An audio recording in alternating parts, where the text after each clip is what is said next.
On va aborder un sujet à la fois inquiétant et passionnant.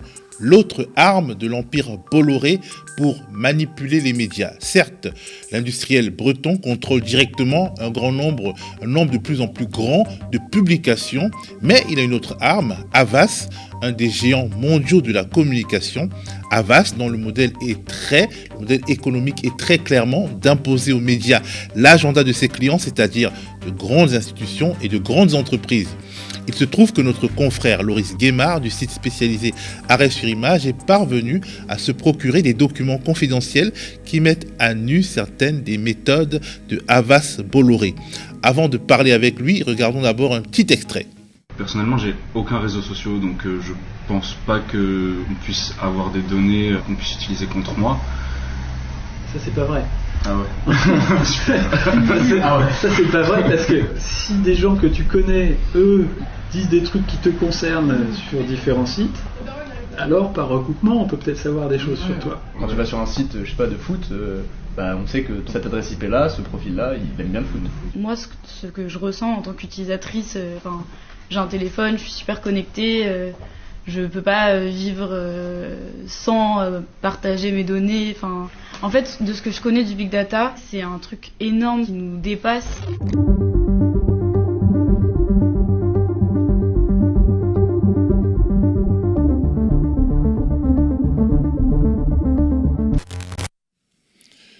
À première vue, ce qu'on vient de voir, c'est une vidéo d'information produite par un média pour sensibiliser sur les dangers de ce qu'on appelle le big data. Mais on verra avec Loris Guémard que c'est plus compliqué que cela.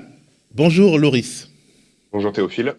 Merci d'être avec nous ce matin. Avant de parler de cette vidéo à proprement parler, est-ce que tu peux nous pitcher ton enquête sur les méthodes de l'agence Havas de Bolloré pour manipuler les médias? Comment tout ça a commencé et jusqu'où tu es arrivé?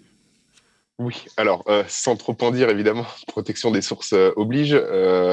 Disons que on a découvert un document qui a été mis en ligne sur Twitter, mais que absolument personne n'avait repéré parce que ça n'était pas un tweet qui est devenu viral, tout simplement. Il y en a énormément comme ça, et c'était notre travail de les trouver. Et en fait, ce document, c'est la réponse à un appel d'offres de l'INRIA, qui est en fait l'équivalent du CNRS en France, mais exclusivement pour les technologies du numérique. Donc, c'est appelé à prendre une importance déterminante déjà maintenant et puis dans les années à venir.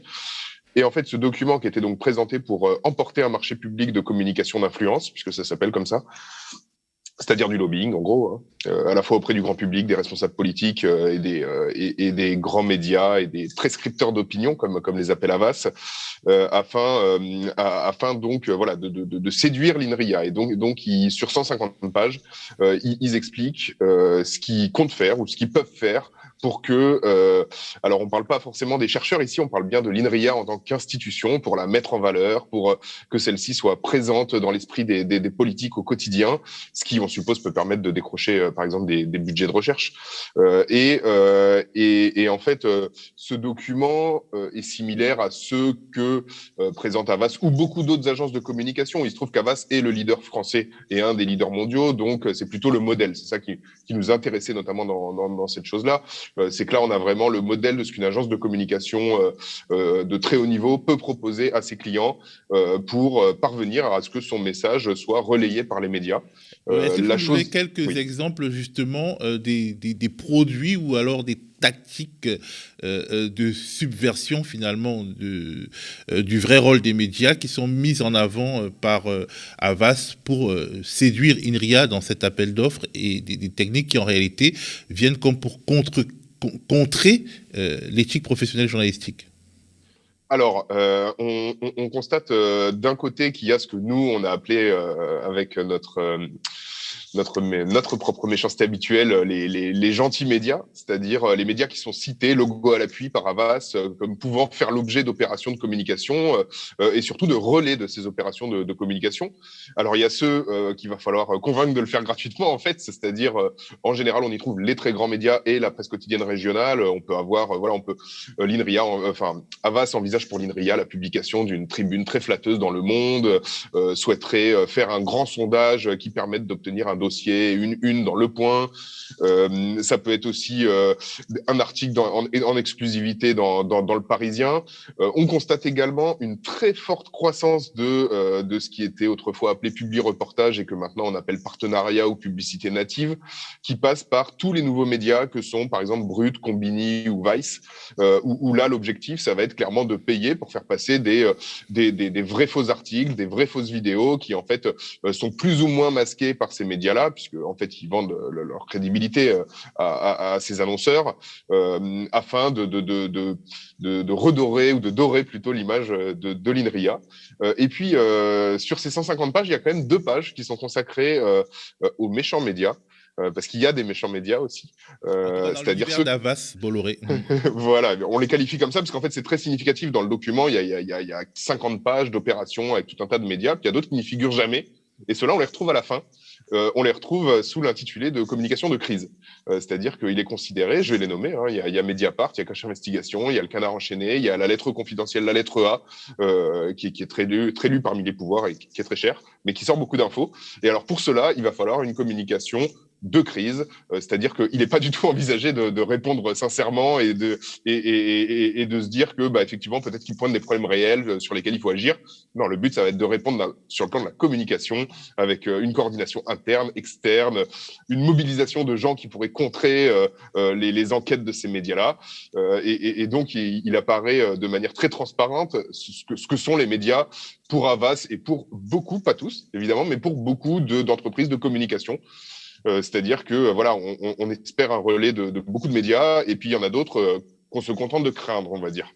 Alors, ce qui est quand même troublant, c'est que Havas, la société de communication de Vincent Bolloré, peut promettre à ses clients de faire publier une tribune dans Le Monde ou bien de faire publier une dans un hebdomadaire, comme si ils avaient porte ouverte dans ces médias. Alors peut-être que c'est survendu, mais le fait qu'une boîte qui peut acheter des espaces de publicité peut aussi demander du rédactionnel, est-ce que ça n'entre pas en jeu dans leur croyance qu'ils peuvent finalement faire glisser dans les médias normaux, des médias classiques et même des médias prestigieux, des produits qui sont des produits d'influence qui sont finalement masqués, parce qu'une tribune dans Le Monde n'est pas censée provenir des intrigues d'une agence de communication. Alors, je tiens effectivement à confirmer ce que tu disais au tout début de cette question, c'est-à-dire que c'est aussi une manière pour l'agence de vendre son propre produit. Donc, elle fait beaucoup de promesses. Elle n'y arrive pas forcément. C'est important à noter, puisque là, typiquement, Havas est en charge de la communication de l'INRIA depuis quelques mois. Il y a certains éléments de la stratégie qui ont été déployés.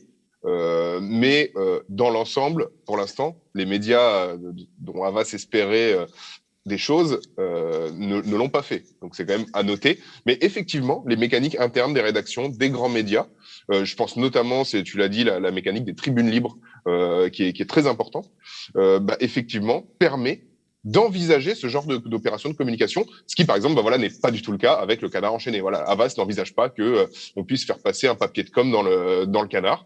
Par contre, elle envisage clairement le fait de pouvoir passer des éléments de communication dans tout un tas de grands médias. Et moi, je tiens à marquer quelque chose, qui est qu'il y a les grands médias, et puis il y a aussi tous les nouveaux médias. Alors, je ne parle pas du média, évidemment, mais je pense aux médias d'infodivertissement, type, comme je l'ai dit tout à l'heure, à Brut, Combini et Vice, entre autres, mais ce sont parmi les principaux, qui vivent quasi exclusivement de ce genre d'opérations de publicité cachée. Je dis caché parce que, par exemple, je vais donner l'exemple de Brut, qui est très significatif et qui a donné lieu à une vidéo de l'INRIA que vous avez montré à vos spectateurs tout à l'heure, qui est que, en fait, il va être marqué en partenariat avec une marque sur le site de Brut, mais ça n'est jamais marqué dans la vidéo. C'est-à-dire que si quelqu'un vous partage la vidéo, t'as vu, même si t'es pas sur Facebook, t'es tracé. Mais en fait, la personne n'a absolument aucun moyen, en regardant la vidéo, de savoir qu'en réalité, c'est une publicité, que l'expert qui s'exprime dedans, c'est un vrai chercheur. Mais en fait, il le fait à titre publicitaire pour son institution. Il n'est pas là pour. Le montage n'est pas fait pour donner de l'information. Le montage est fait exclusivement pour que l'INRIA soit contente d'avoir une très belle image et d'être quelque chose d'important. Alors, dans les exemples finalement de préconisation de Havas qui ont eu un succès, dans le cas de ce client particulier, qui n'est pas le pire, hein, parce que c'est un institut de recherche, il y a les médias Bolloré, notamment CNews, qui reprend, si j'ai bien compris ton article, des éléments qui entrent dans un plan de com.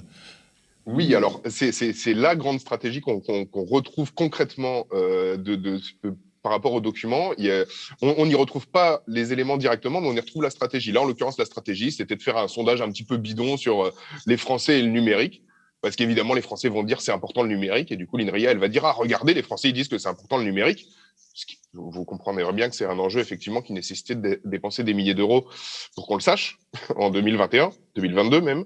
La stratégie, dans ce cas-là, sur le cas d'un sondage, c'est de le proposer en exclusivité à un média le plus, ils appellent ça prescripteur, c'est-à-dire qui va influencer sur les autres médias possibles. Alors, visiblement, la stratégie a légèrement échoué, puisqu'en fait, en l'occurrence, le média prescripteur, ils sont allés le chercher dans la maison Bolloré. C'est CNews, qui a dévoilé en exclusivité un document qu'ils se sont procuré, enfin, qu'Havas, en gros, leur a gentiment transmis et qu'ils ont gentiment recopié, pour dire oui, c'est formidable. Enfin voilà, pour mettre en avant ce sondage. Habituellement, quand ça fonctionne, ce genre d'opération se fait plutôt avec Le Parisien. En l'occurrence, Havas mentionnait Le Parisien et Le Figaro ou Le Point pour ce genre d'opération. Là, on constate que ça a plutôt échoué puisqu'ils se sont retrouvés à le passer dans CNews. Mais c'est quand même un média influent et en plus le groupe Bolloré vient de racheter Prisma Presse qui a Voici, Capital, un certain nombre de médias de plus en plus influents. Donc finalement, posséder à la fois une agence de com et des médias, ça peut aider à ce genre d'opération. Est-ce qu'il ne faudrait pas peut-être réfléchir à interdire en fait à des sociétés de communication de posséder des médias, tout simplement? Est-ce que ça ne peut pas entrer dans le domaine des propositions politiques, justement, à la faveur de cette élection présidentielle, puisque on se rend bien compte que l'agence de com a ces médias et en fait, elle les utilise pour...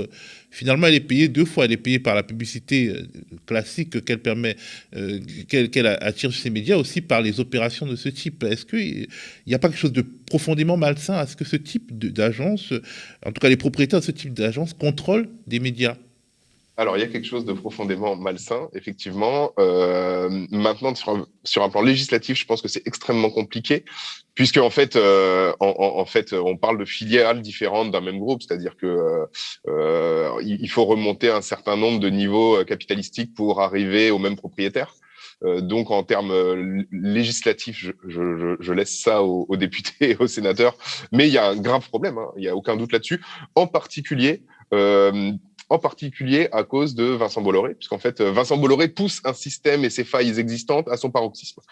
Ici, il l'avait annoncé très clairement, notamment quand il avait repris iTélé devenu CNews, c'était que, par exemple, à l'antenne de CNews, on allait vendre un artiste universitaire dans une salle de Bolloré, et là, on le constate de manière très transparente, c'est-à-dire que là, Havas a besoin de faire passer un sondage, d'en faire quelque chose, d'un événement de communication. Il n'y est pas parvenu avec des médias non Bolloré, du coup, il y a toujours le média Bolloré pour pouvoir faire passer ce type de propagande, hein, une propagande commerciale, institutionnelle, puisque c'est l'INRIA, mais cet article n'a absolument rien d'informatif. Le sondage n'a que très peu d'intérêt, me disent les chercheurs de l'INRIA. Effectivement, en fait, voilà, Bolloré expose les failles de notre système par ses pratiques. Avant cette enquête, tu avais farfouillé du côté du géant de l'Internet Google et écrit un article où tu racontais comment Google se paye les médias et les menace. Ah oui, ça tombe bien parce que je l'ai avec moi. Alors, vous avez peut-être eu ça dans votre Télérama, dans votre Point, dans votre L'Express, enfin, peut-être du coup plutôt dans votre Télérama ou dans votre L'Obs. Tous les magazines du groupe Le Monde sont concernés. Courrier International également. En fait, ça a été glissé. Là, on est au 5e numéro. En fait, c'est une publicité géante. Et en fait, c'est un magazine complet dans lequel on trouve par ailleurs des interviews de vrais gens mêlés à des interviews de gens de Google qui nous disent à quel point Google est absolument formidable. Ça s'appelle, alors voilà, on revient à ce que je disais sur Brut, Combini et Vice. C'est un peu le nouveau modèle de des médias en termes de recettes publicitaires. C'est des publis rédactionnels d'un nouveau genre. Hein. D'ailleurs, le journaliste, pardon, mes excuses, la personne qui a fait ce magazine chez l'agence TBWA, qui est une des plus grosses agences de publicité en France, est un ancien journaliste du magazine Society. C'est-à-dire que là, on voit un mélange des genres qui est absolu, c'est-à-dire un journaliste fait un vrai faux magazine qui est en fait une vraie publicité destinée à ce que Google puisse en fait dire à quel point il est magnifique et gentil et sympa. C'est distribué quand même jusqu'à 1,6 million d'exemplaires. Donc je veux dire, c'est quand même dans beaucoup de foyers français, parce qu'en fait tous les gens qui sont abonnés, ils n'ont rien demandé, ils le reçoivent juste. Les journaux touchent de l'argent. Les suppléments télé ou les suppléments féminins dans la presse quotidienne. Exactement, c'est le même principe. C'est glissé dans le blister aux abonnés. Souvent, les rédactions ne sont même pas au courant. Ici, alors, je ne sais pas si on va le voir, mais alors ici, je tiens à préciser que les rédactions peuvent résister, mais souvent la résistance est bien faible, notamment pour le lecteur. C'est-à-dire que, par exemple, chez Télérama, je ne sais pas si vous allez le voir, mais en gros, ce petit encart rouge, eh bien, il indique que la rédaction n'a absolument rien à voir avec ce supplément. Mais enfin, on sait que la plupart des lecteurs ne vont pas le voir. Personne ne va le voir. Alors, voilà. Je sais que tu dois partir. Je peux rester un peu plus. Ouais, voilà, parce qu'en fait, j'ai toujours envie d'évoquer toutes ces questions avec toi. J'aimerais savoir, bon, toi, tu es dans un poste d'observation, arrête sur image, un peu les bœufs carottes de notre profession. Alors, est-ce que dans les échanges que tu as avec nous, avec la profession de manière générale, est-ce que nous sommes conscients, est-ce que la profession est consciente de ces menaces de plus en plus sournoises contre ce qui fait son identité, c'est-à-dire l'existence d'un mur étanche entre l'information et la communication? Est-ce que c'est quelque chose qui monte? Non. N-O-N. Je vais être clair, non. Il y a un certain nombre de journalistes, un certain nombre de sociétés de journalistes, que je ne cite pas toujours dans mes articles, mais à qui je parle, qui s'en inquiètent. Typiquement, n'imaginez pas que ce petit encart dans Télérama signalant que c'est de la pub, c'est fait par la magie du Saint-Esprit. Ce petit encart a été très chèrement négocié entre les rédactions et leur direction. C'est-à-dire, par exemple, on parlait du content to commerce il y a une heure. Souvent, il y a un petit encart, la rédaction n'a pas participé à ce machin. Ça, c'est toujours négocié de manière très dure. Mais alors, clairement, pour l'instant, les journalistes ont perdu, quoi, en fait. Justement, on a parlé dans la titrologie d'un article d'Acrimed sur le content to commerce, le contenu simili-journalistique créé pour pousser les lecteurs à acheter des téléphones ou des voitures. Alors, en gros, tu as quelque chose qui ressemble à un article sur Internet. Si tu cliques et que finalement tu as réussi à acheter, le média qui a poussé cet article, entre guillemets, eh bien, il reçoit une commission de 5 à 15% en général. Je suppose qu'Arrêt sur image, vous travaillez aussi dessus, sur le content to commerce. Alors, en fait, on en a même parlé de manière assez détaillée il y a quelques mois, puisqu'on a fait une série de 2 articles sur justement ce qu'on appelle la publicité native, c'est-à-dire cette publicité qui est dissimulée en contenu rédactionnel et journalistique. Ça peut être, du coup, voilà, c'était le cas du magazine de Google, c'est le cas des publi-reportages, voilà, de la pub dans Brut par l'INRIA, c'est le cas du content to commerce qui en est une autre forme un peu plus vicieuse, puisqu'elle se déguise en journalisme communication. Et il faut savoir que, par exemple, les articles content to commerce sont des articles qui sont dans Google Actu pour beaucoup de journaux. Ce qui est théoriquement strictement interdit par les règles de Google Actu. Mais Google, faisant extrêmement mal respecter ses règles en la matière, en fait, si vous allez sur Google Actualité, vous allez trouver énormément de contenus qui sont de la pure communication ou de la pub, ou les deux mêlés, donc c'est de la communication institutionnelle ou de la pub. Et en fait, vous n'avez absolument aucun moyen de le savoir. Alors, je vous invite le plus souvent, quand vous avez un doute, à aller en bas de l'article, parce que c'est souvent en bas et en petit que vous allez trouver ce qui a été durement négocié par les rédactions, c'est-à-dire la rédaction n'a pas participé. Dès que vous voyez la rédaction n'a pas participé au contenu de cet article, vous pouvez être sûr que c'est de la pub. Mais c'est très bien déguisé et la plupart des gens ne vont pas effectivement jusqu'à la fin. Enfin, quand ils arrivent à la fin du texte, ils se disent que l'article est terminé. Sauf qu'en fait, non. Parfois, il y a un petit encart en dessous. Si vous avez un doute, c'est pareil pour Brut. Souvent, ils sont obligés légalement d'indiquer que c'est une publicité. Alors, ils vont le masquer, ils vont indiquer partenariat avec une marque. Ils vont le faire de la manière la plus subtile possible. Ils le feront pas dans les vidéos. Ils le feront sur leur site ou sur les réseaux sociaux où ils mettent la vidéo.